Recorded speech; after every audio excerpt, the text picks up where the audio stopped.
välkomna till dagens live. Jag sitter i skolan och jag går ingen promenad idag heller. Nästan varje söndag så regnar det.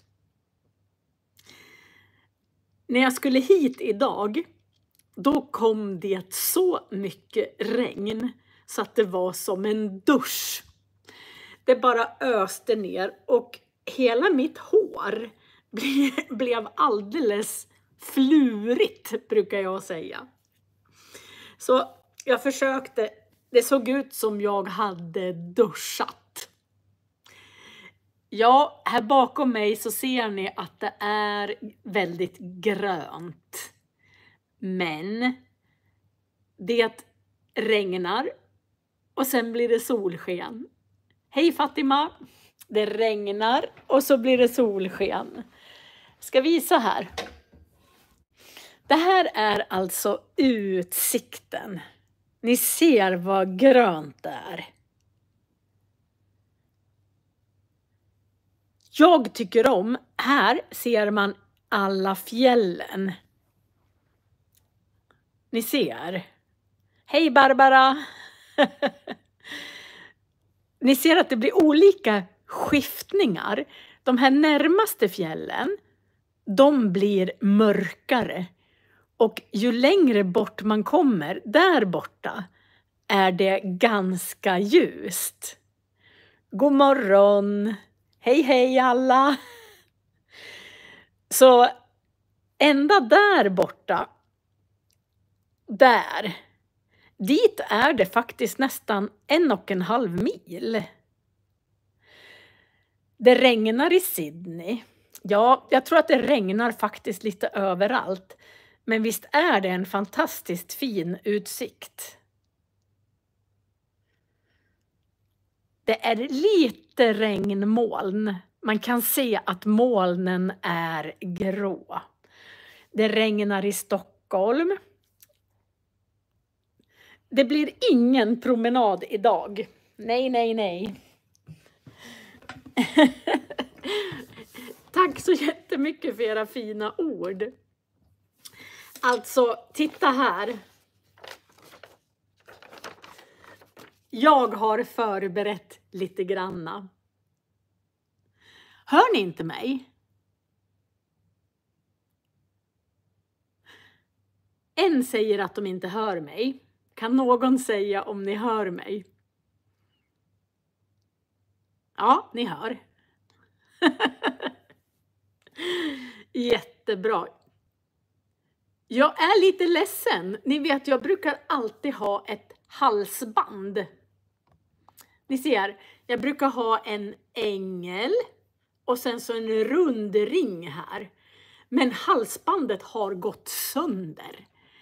Så jag måste köpa en ny kedja. Ja, vad är det för datum idag? Det är den 30 juni. Sista dagen i juni. Den sista juni eller den 30 juni. Och förra gången så berättade jag vilka som hade namnsdag. Och då var det en kille och en tjej. Men idag är det bara 2 killar som har namnsdag. Det är Elof och Leif. Jag har någon elev som heter Elof, men inte så många. Leif hade jag en som gick i parallellklassen som hette. Känner ni några Elof och Leif? Kanske inte jättevanliga namn. Men Elof, läste jag, kom ända ifrån, nu läser jag på spanska här. Ja, jag hann inte. Elof, det namnet kommer faktiskt ända från vikingatiden. Så på vikingatiden så hette man Elof. Är det någon av er som är intresserade av horoskop så är det kräftan just nu. Och sen tittar jag på Wikipedia vad som har hänt under just den här dagen, den 30 juni. Jo, 1894 så invigdes faktiskt Tower Bridge i London. Ni vet den här stora bron i London som är jättekänd. Ni är sena för att ni har varit i Svenska kyrkan. Och ja, jag har jättefin utsikt. 1894, alltså, så invigdes Tower Bridge i London. Och vet ni vad som hände 1905, just den 30 juni? Jo, Albert Einstein, ni vet han som har ett sånt här hår, som är matematiker och fysiker och jättesmart. Han presenterade sin speciella relativitetsteori 1905. Är det någon av er som fyller år idag? Den 30 juni? Ingen? Jag fyller snart år. Jag fyller den 25 juli. Ja, vad har hänt? Ja, det här är en fika. När man fikar så pratar man om saker som har hänt under veckan. Man pratar om olika tips. Edith känner 2 Leif. Det är bra det. 2, men det är inte så många som heter Leif i skolan. I skolålder. Jag tror man är lite äldre om man heter Leif. Ja, vi har fika. Jag dricker vatten idag för jag har lite ont i halsen. Vi pratar om väder. Idag är det orange varning i en del av Sverige. Då kan det komma 90 millimeter vattenregn.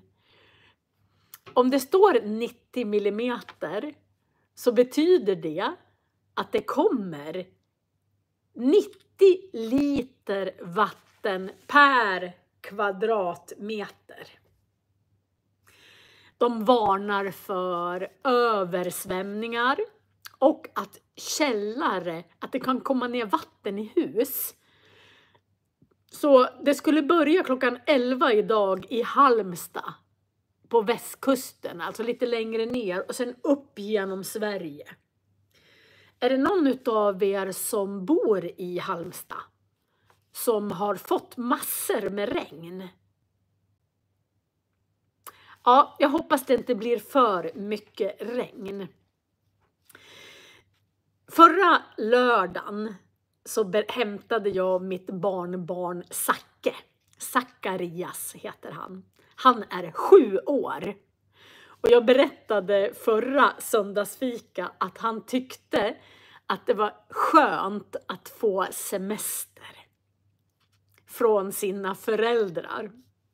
Nu har det snart gått 8 dagar som han har varit hos oss. Imorgon ska vi skjutsa hem honom till Östersund. Den här veckan har varit lite rörig. Därför att det var min första lediga vecka. Och när man har jobbat ett helt år och det året har varit lite, mycket. Lite tufft. Då när man blir ledig så brukar man bli sjuk. Och jag lyckades få migrän. Och när jag får migrän måste jag ligga i ett mörkt rum. Därför att jag mår illa och jag har jätteont i huvudet. Och sen så fick jag även någon typ av halsfluss. Jag har en blåsa i halsen. Och den sitter kvar fortfarande. Och sen så fick jag en allergisk reaktion mot någonting. Jag vet inte vad. Så då fick jag här på hela armarna och på öronen så fick jag nässelutslag. Så ont i halsen, migrän och allergisk reaktion och feber hade jag i 3 dagar. Inget bra. Men det kanske är att kroppen tänker så här. Nu är hon äntligen ledig. Så nu kan hon bli sjuk. Kanske det är svårt att vara sjuk just under skolåret. Och så väntar kroppen på något vis. Tills jag blir ledig och då blir jag sjuk. Jag sov ungefär 18 timmar när jag har migrän per dygn. Ja, nässelutslagen är nästan borta. Man kan se lite granna här att det finns lite kvar. Men öronen kliar fortfarande. Jag hoppas, eller jag får liksom här bakom får jag nässelutslag. Jag är inte allergisk så jag vet inte vad det är. Men jag hade ju sacke när jag var sjuk. Och det är jättesvårt att passa barn när man är sjuk. Jag har 2 barn. Johannes, han är 29 år. Och Jonathan är 17 år. Och Johannes har jag med en som heter Fredrik. Vi var tillsammans i nästan 15 år. Men vi separerade 2004. Och vi har ett barn ihop då, Johannes. Och Johannes har Zacharias. Men min nuvarande man heter Thomas. Och med Thomas så har jag Jonathan. Det som var superbra, det var att när jag var sjuk, då kunde Zacharias farfar, alltså Johannes pappa, Fredrik, ta hand om honom. Så då behövde jag inte försöka vara vaken. Och vad gjorde han? Jo, det var jättefint väder i veckan som var.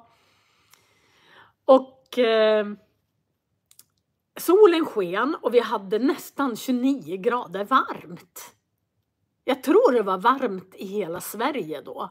Supervarmt. Och då cyklade de. De cyklade på en cykelbana här i Åre. Och sen finns det någonting som heter kabinbanan. Kabinbanan, jag tror att jag har åkt förbi den en gång när jag åkte till Östersund. Det är som en liten vagn som man kan gå in i. Och jag tror att man kan gå in 50 personer. Och sen så åker man upp i den här linbanan, upp på fjället. Upp på Åreskutan. Och där uppe finns en restaurang och jättefin utsikt. Och sen går inte den ända upp till toppen. Utan om kabinbanan är här så måste man gå 800 meter ungefär. För att komma till toppen. Så då gick de 800 meter upp och sen ner. Det tycker jag är ganska bra för en 7-åring. Ja, Barbara skriver att Jonathan kan hjälpa till att passa. Det gör han också. Ni tycker alltid att det är för kallt för mig i Sverige, står det. Ja, vi är vana. Jag föredrar faktiskt att ha sånt här väder mot att ha 50 grader varmt. Och sen en natt så tog Fredrik med Zacharias och sov i tält på fjället. Men just den natten så var det ganska mycket sol. Och vet ni när solen går ner här? solen går ner ungefär klockan 11:30 på natten. Och sen är den nere bara några timmar. Så vi har sol 21 timmar per dygn här uppe. Så är det ljust. Men eftersom det har regnat så otroligt mycket så har vi supermycket knott. Knott, det är en sån här, den är så liten så man hör den inte. Myggor låter ju ungefär så där. Och då hör man ju när myggorna kommer. Men knott, de är supersmå. Så man hör dem inte, så man får vifta så här. Och de är jättemånga. Och så finns det en ännu mindre som vi kallar för småsveda. Småsveda, det är också en typ av knott. Men de är ännu mindre, så de är så små så man knappt ser dem. Men när de sticks eller bits eller vad man säger. Jag får ganska stora bett fast de är så små. Mygg finns det, men inte lika mycket mygg som knott och småsveda. Så när inte solen skiner, då är det ganska mycket ute. Vi har en sån här hatt som man kan sätta på sig med nät. Så att nät runt hela. För annars så kryper de nästan in i öronen på en och i ögonen, i näsan. Inget bra med knott och småsveda.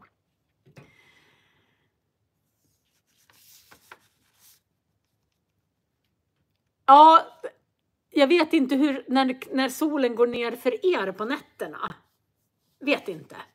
Men här går det ner ungefär vid 11:30.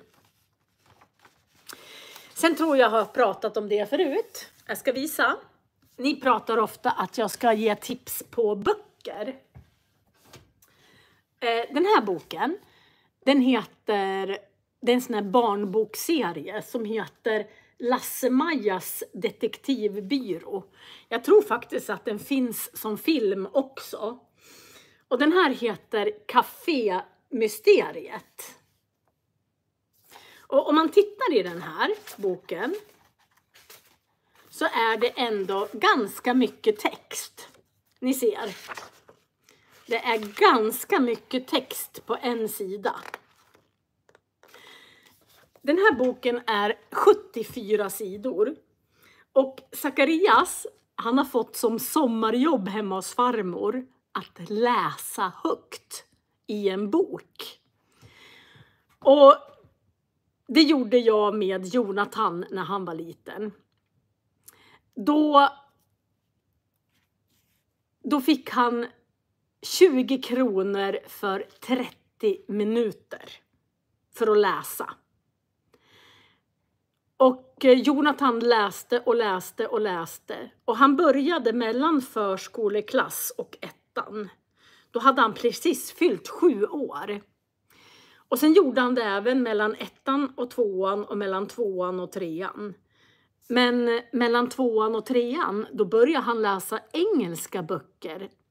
Engelska lättlästa böcker istället. Jag tycker att det är en väldigt bra idé om ni har barn eller barnbarn eller syskonbarn eller känner några barn. Vill ni göra en insats för att deras skolgång ska bli bra? Ge dem som jobb att läsa. Läs en bok. Den här boken har Zacharias läst ut. Den är 74 sidor. Vi fick hjälpa honom med vissa svåra ord. Han hade svårt till exempel att läsa skyltfönster. Var svårt att läsa för det är ett jättelångt ord. Och sen när det är avstavade ord, att det står halva ordet där och så fortsätter det där. Det tyckte han var svårt. Så när det står infor där och så står det maskin där. Då tyckte han att, nej men vad är det här för ord? information. Och det är ju ett ganska svårt ord att läsa. Men han läste hela den här och vi är jättestolta över honom för det. Man kan ju ge 1 krona per minut. Man kan ge 1 krona per sida. Eller man kan ge 50 kronor per bok. Eller 100 kronor per bok. Jag tror att den här boken kostade oss exakt 100 kronor. Det tog 100 minuter för honom att läsa den här boken. Bra sommarjobb till barn. När Jonathan skulle göra sitt första lästest i skolan, då fick de enstaviga ord. Enstaviga ord, det är när det bara finns en vokal i ordet.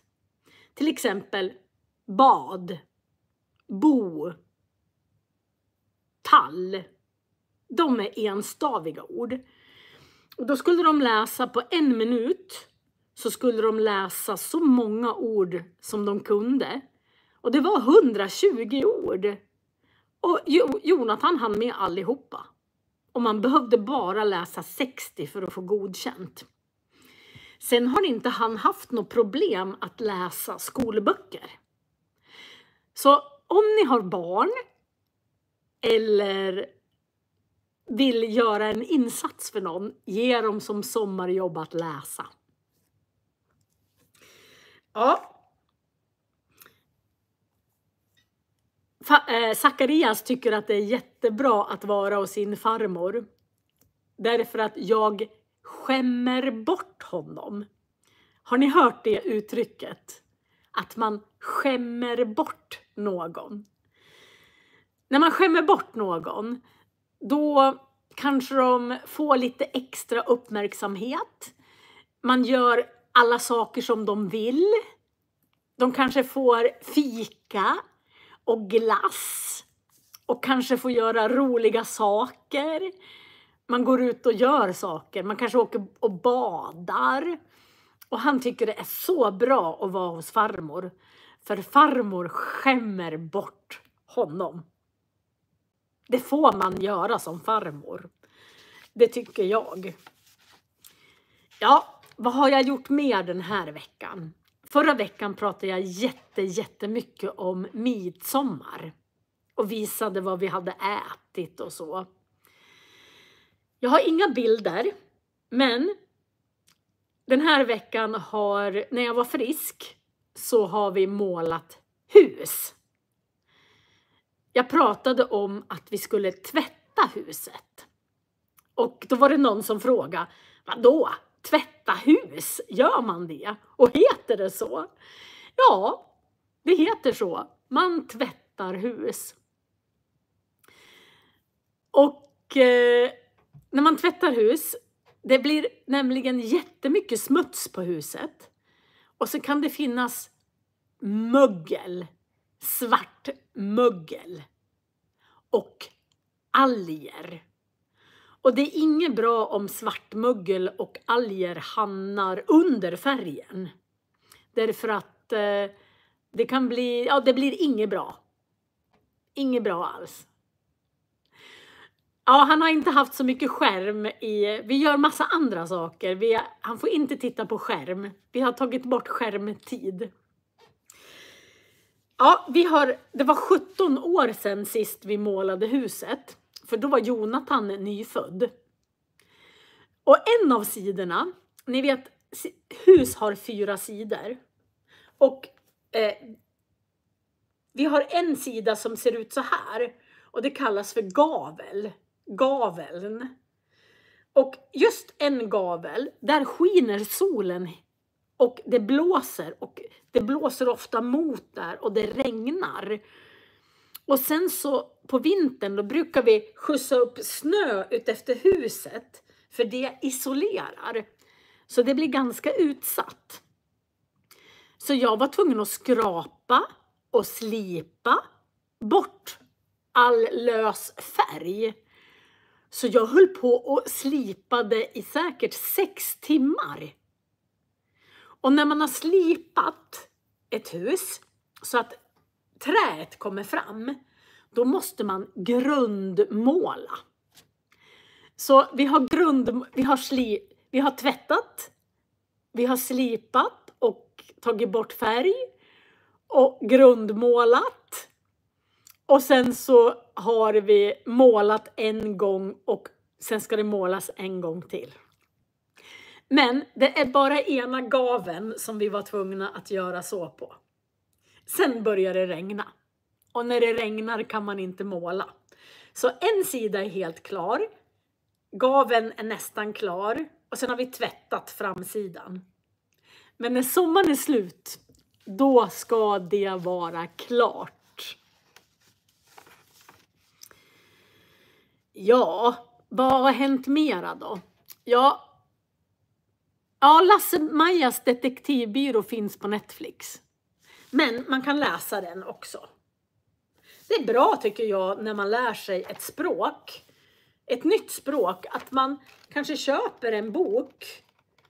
Och sen så läser man en barnbok. Jag vet inte. Den här kan man ju läsa i hela lågstadiet till exempel. Ja, för några veckor sedan så blev ju min katt var i slagsmål och blev väldigt dålig. Hon har fortfarande många sår på ryggen som varar.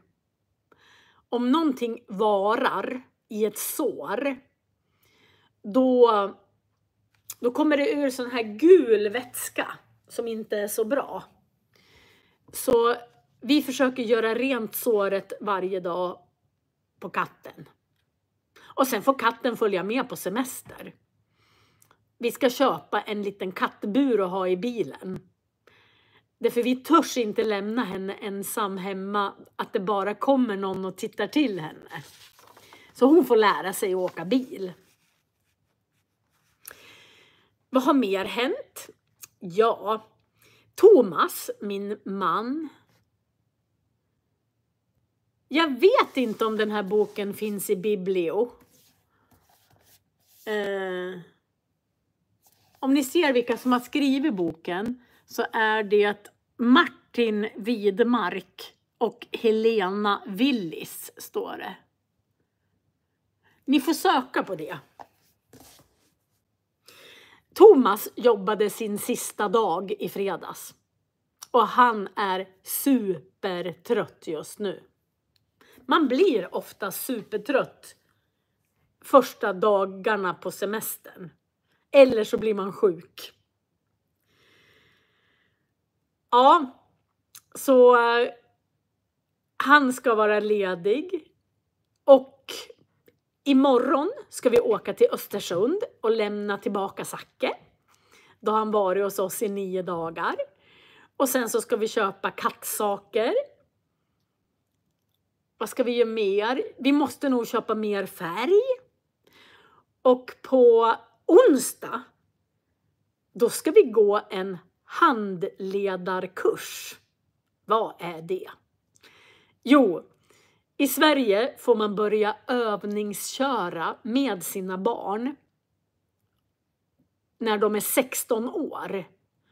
Men då måste man gå en handledarkurs som kostar 600 kronor per person för att få övningsköra med sina barn. Man måste få ett intyg, ett papper. Så jag, Thomas och Jonathan ska gå den kursen på tisdag. Sen ska vi börja övningsköra med honom. Ja, det heter handledarkurs. Det här är en handled. Inte en handledkurs, utan handledarkurs. Det ska vi göra på onsdag. Ja, vad gör jag mer då? Jo, ja, handledarkurs. Helt rätt. För att vi ska kunna övningsköra med Jonathan.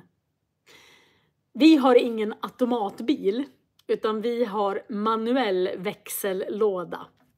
Så han får lära sig att växla. I Sverige kan man faktiskt ta körkort så att man bara har körkort för manuell växellåda. Då får man inte köra bilar som har... Nej, man kan ta körkort som man bara har automatisk växellåda. Så att man inte behöver växla. Men då får man inte köra manuella växellådsbilar. Utan då får man bara köra bilar med automatväxel. Det tycker jag. Jag tycker inte det är så svårt att växla. Tycker ni? Just nu hemma på spisen så har jag en buljong som kokar. Gör ni det? Så fort jag äter kyckling, om jag äter kött med ben i, eller revbensspjäll eller vad som helst, så sparar jag alltid benen. Och så fryser jag in dem. Och nu hade jag 4 ganska stora påsar med ben i frysen. Så då får jag ju inte plats med någonting annat. Och då kokar jag buljong. Jag stoppar i alla benen i vanligt vatten. Och sen tittar jag i kryddhyllan.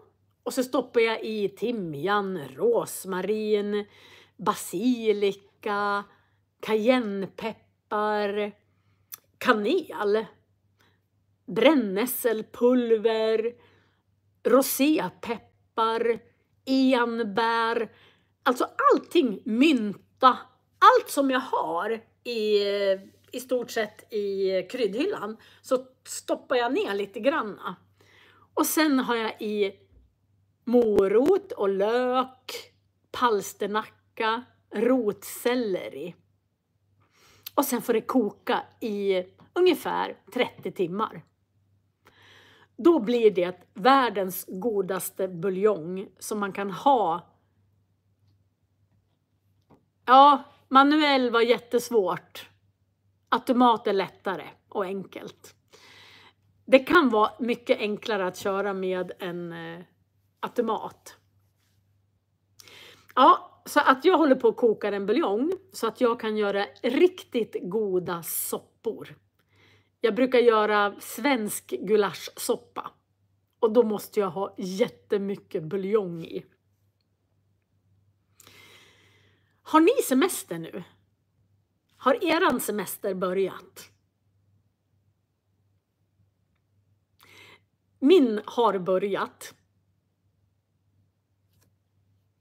Och Thomas semester börjar imorgon kan man säga.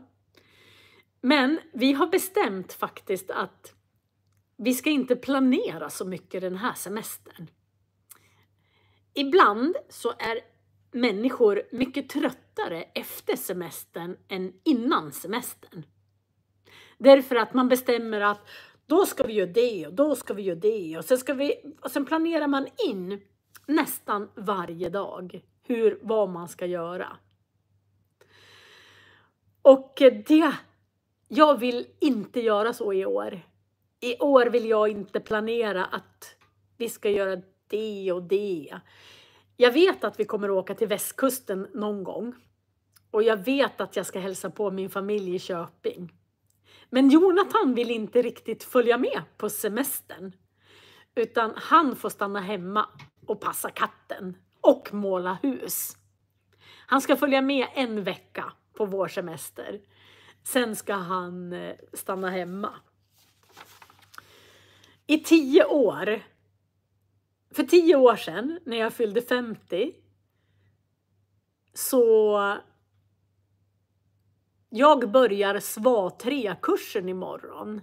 Och ni har varit i England och Elsass. Och åka till Berlin och München och Dresden. Det låter ändå som vi ska besöka Skånes djurpark. Åker till Belgien. Ni ska flyga till Spanien. I Spanien tror jag det är ganska varmt. Jag vet inte. Det kan bli varmt. Just nu skiner solen lite grann här bakom mig.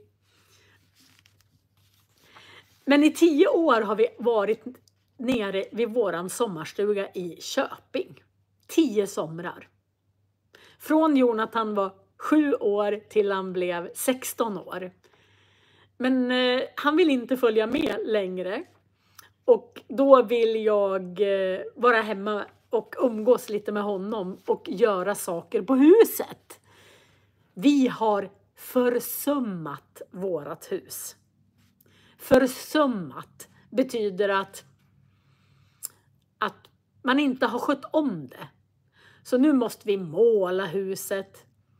Vi skulle även behöva dränera kring huset.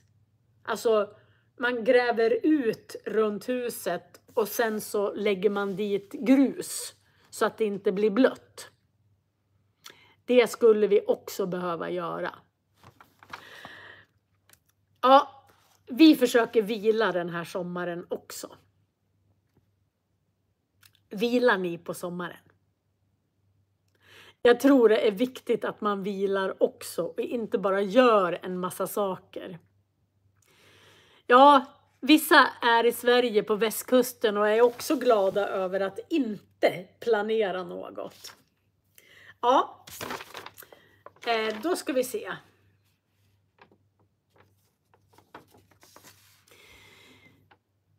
Jag ska göra ett tips.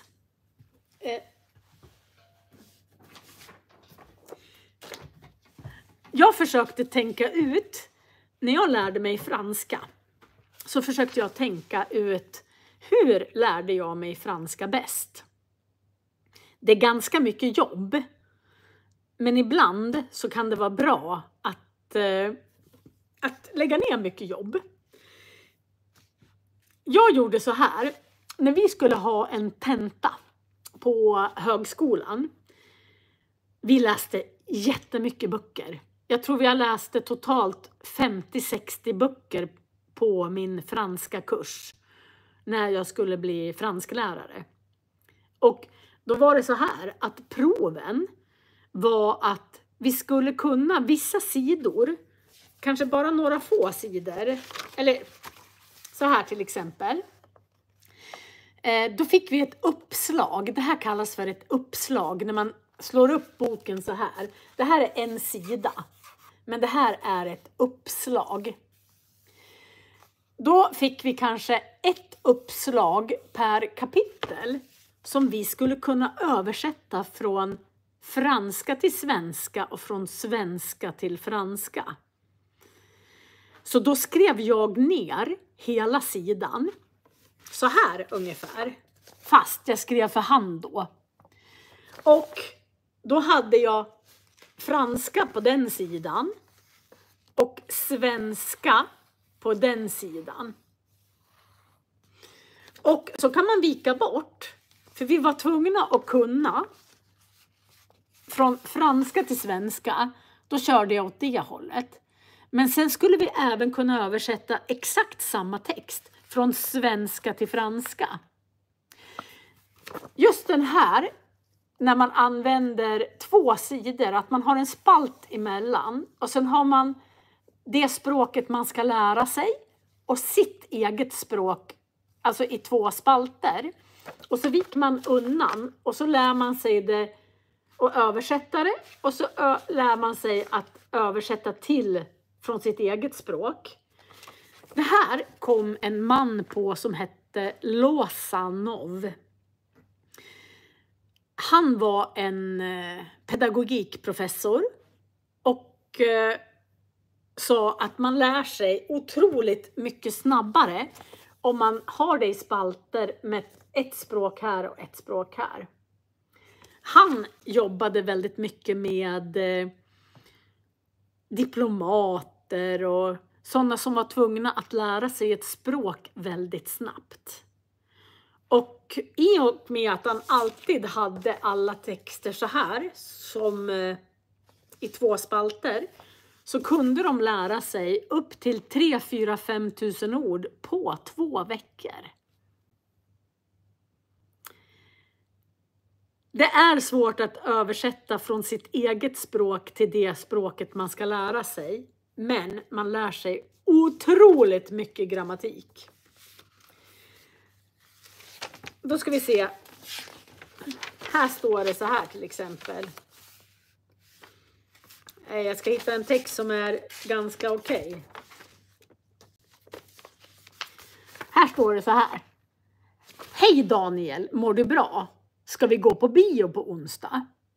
Och då kan man säga så här. Salut Daniel, ça va? On va au cinéma mercredi. Så att man tränar alltså att översätta från sitt språk till ett annat språk. Och då kan man ju ta en bok. Och sen skriver man ner allt det här på en sida utav pappret.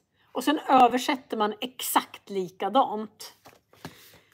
Jag har gjort så här till alla böcker som jag använder i skolan i franskan. Så att de får alltid översättningarna för att öva så här. Så det här är faktiskt ett häfte med översättningar till en hel bok i franska. Och det är 18 kapitel i den här boken. Ja. Suggestopedi och läsa barnböcker som är lite mer avancerade än bilderböcker. Sen har jag ett annat tips. Och nu ska vi se. Jag ska öppna min iPad. Det finns ju väldigt många som bloggade förut. Det är inte lika populärt längre att blogga. Men bloggarna ligger ju kvar. Jag visade er en massa planscher i ett klassrum. Och jag hittade en som har gjort ganska mycket planscher. Hon heter Cecilia Jalkebo. Och hon kallar sig för pedagog Cecilia. Jag har länkat till hennes sida i beskrivningen. Så om ni går in i beskrivningen så kan ni hitta henne. Och hon lägger ut ganska bra grejer som lärare kan använda för att lära ut till elever. Och då hittar jag en ganska bra grej. Som här är det en bok om ordklasser. Och det jag tyckte var roligt, det var här. Bli proffs på argumentation. Och då har hon gjort, nu, här kan man titta på, alltså hon har gjort en bok eller man ska säga som man faktiskt kan ladda ner. Så här står det, på det där röda där så står det, här hittar du presentationen.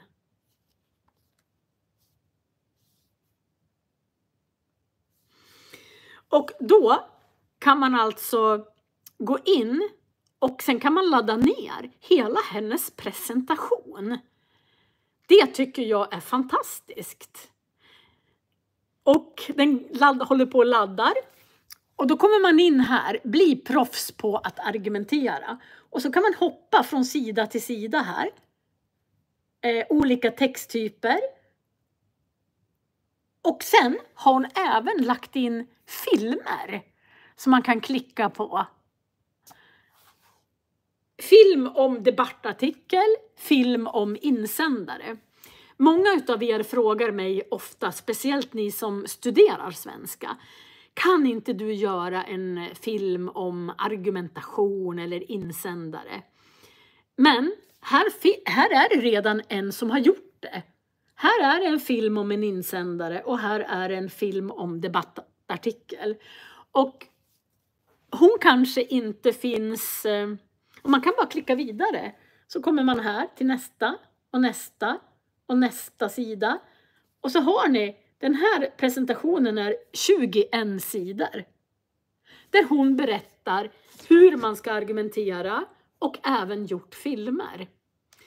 Och hon har även en YouTube-kanal som hon visar. Men i beskrivningen här har jag gjort 3 länkar till hennes sida.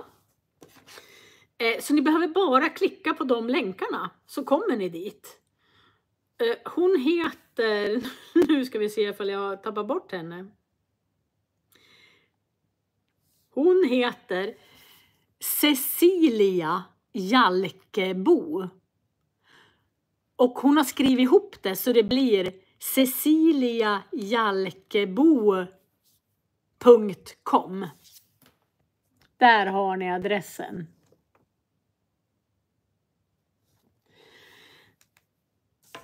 Jag tror att hennes material är från 2021. Men det gör ju ingenting. Det är ju samma sak. Man skriver argumentationer på precis samma sak.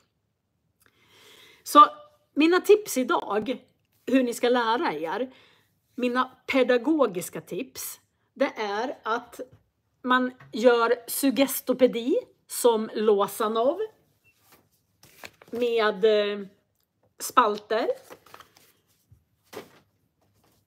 Man börjar läsa barnböcker och man går in på Cecilia Jalkebos sida och tittar på hennes presentationer.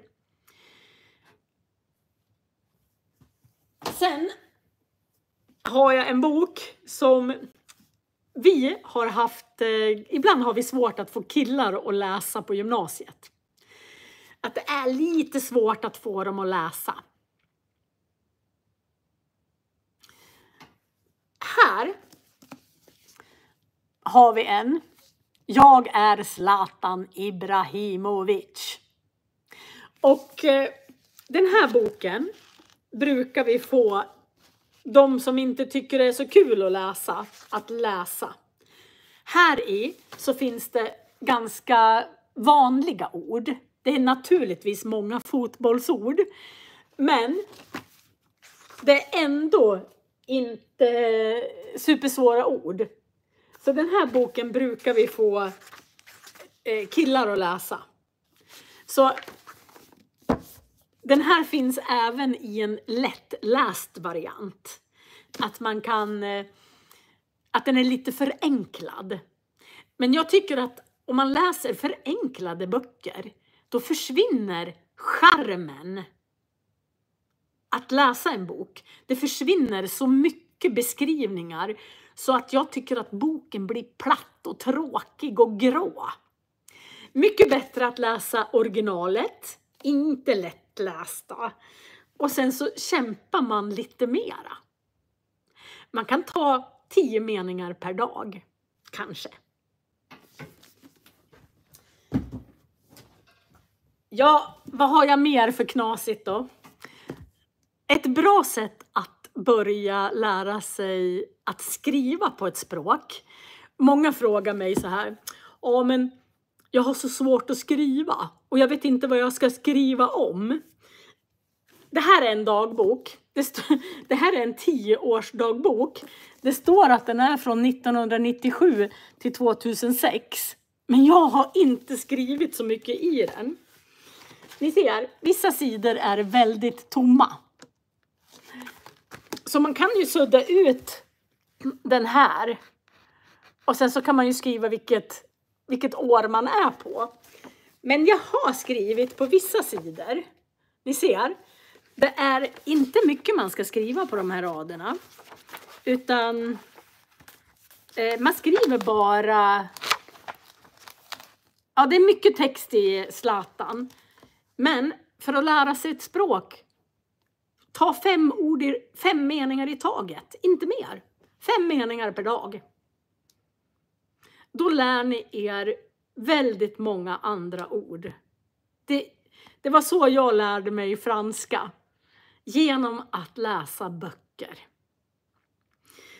Och att skriva, då tycker jag att ni ska börja att skriva 5 meningar, 10 meningar per dag i en dagbok. Vad har ni gjort idag? Då tränar ni att skriva. Alla ni som frågar efter Cecilia Jalkebo, så behöver ni bara gå in i beskrivningen till den här filmen. Så har jag länkat, alltså jag har lagt in en länk så ni klickar på den, så kommer ni till hennes sida. Ja, jag tycker att ni ska skriva dagbok.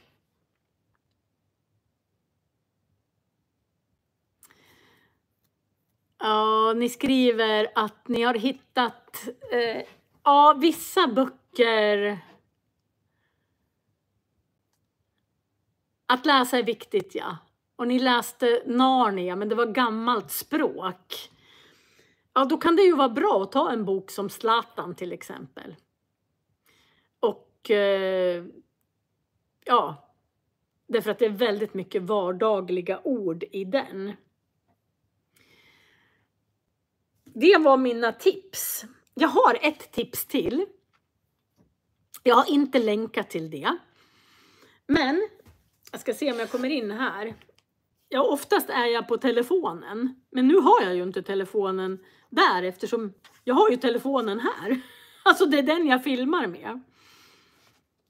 Jag ska se om jag kan komma in. Det finns någonting som heter glosor.eu. Har ni hört talas om det? Glosor. Ja, Terry Pratchetts böcker är det många som läser. Och ni har läst Kaffe med rån. Kan ni inte i kommentarerna ge varandra tips på bra böcker som är lättlästa? Jag tycker ju En man som heter Ove. Den tycker jag att ni kan läsa. Det är en väldigt varm bok. Ska se om jag kommer in på glosor.eu här. Jag måste ju logga in också.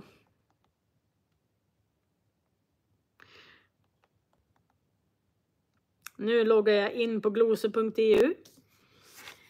Här, om man är inne på glosor.eu, nu kommer det upp en jag samtycker. Här, då kan man söka här. Man kan söka på något som ni vill lära er. Vad ska vi säga att ni vill lära er? Ja, ni kanske vill lära er... jag skriver köket. Kök skriver jag bara. Och om det då... Här kommer det då upp massor med förslag på kök. Här står det verb, kök. Här är det... och så står det vilka språk det är. Så här står det svenska. Verb, kök och badrum. Vi klickar på den. Se vad som händer. Här. Vet inte om ni kan se. Här kom det verb i tempus. Jag skrev bara kök. Och sen kommer det upp. Duka, bordet. Dukar, dukade, har dukat. Tvätta händerna. Och då får man upp massor med ord. Som man sen kan spela spel med och öva med på olika sätt. Man kan klicka. Då får man upp olika alternativ. Så glosor.eu. Jag skrev, om man skriver in till, det finns inte bara ord utan det finns allt möjligt. Är det någon av er som håller på att plugga till sjuksköterska eller någonting sånt, så kan man skriva in anatomi. Då kom alla orden, till exempel massa anatomiska ord. Biceps, triceps, muskler och skelett och näsa. Vad det heter på latin och vad det heter på svenska. När min son skulle lära sig alla huvudstäder i Europa. Ja, glosor. glosor.eu. Jag ska lägga in den också i beskrivningen. Så att ni hittar den. Och man kanske, någon studerar till barnskötare. Alltså studerar ni till barnskötare eller sömmerska. Ja, glosor. Exakt så. Och sen .eu. Glosor.eu. Så när min son skulle lära sig alla huvudstäder i Europa. Då skrev vi bara huvudstäder. Och så stod det Sverige på ena och Stockholm. Och så fick han sitta och spela ända tills han kunde det. Om det är någon som övar på multiplikationstabellen så kan ni skriva det. Och det är någon som har lagt in det med. Jag har gjort ganska mycket. Så om ni söker, ja, jag lade in massor med Jonathans prov. Och då la jag in första världskriget, andra världskriget, hinduismen, ekonomi. Man kan söka på allt möjligt på glosor.eu. Och ni kan till och med säkert få på ert språk.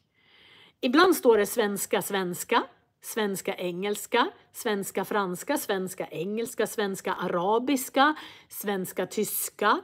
Det finns hur mycket som helst. Ja, då har ni fått ganska många tips hur ni kan lära er svenska på olika sätt. Det finns ingenting som är omöjligt.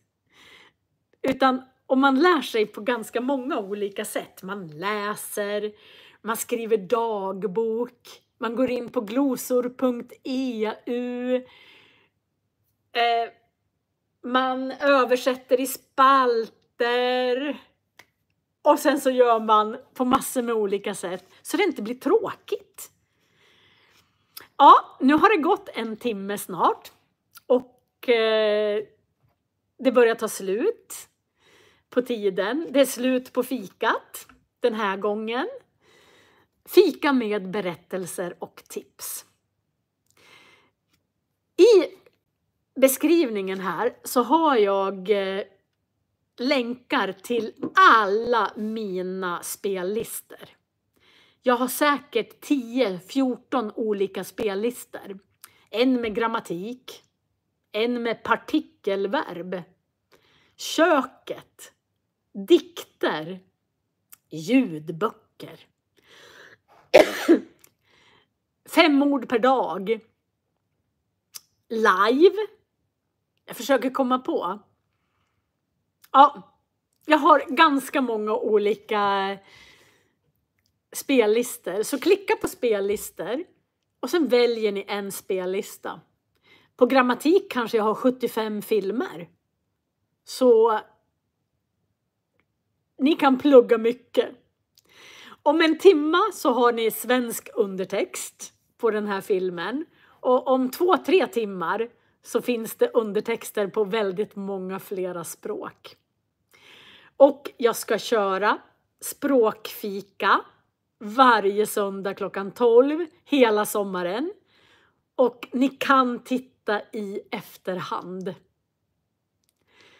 Man kan titta hur många gånger som helst. Skriva upp alla ord.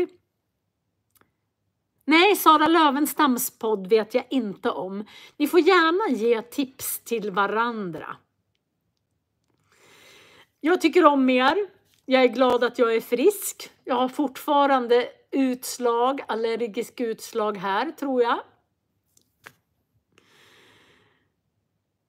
Varje tisdag är det någonting. Var det som var Saras podd? Tack för idag. Och tack så fantastiskt mycket för att ni är med mig 1 timme varje söndag. På fika med fantastisk utsikt. Ibland är himlen blå, ibland är den grå. Just nu är den kanske lite blågrå. Ja, den är blå. Ser ni? Vilken blå färg. Och så är det moln. Nu regnar det inte. Tack för idag fina ni. Så finns det undertexter alldeles snart. Så syns vi nästa söndag. Ha trevlig söndag allihopa. Hej hej!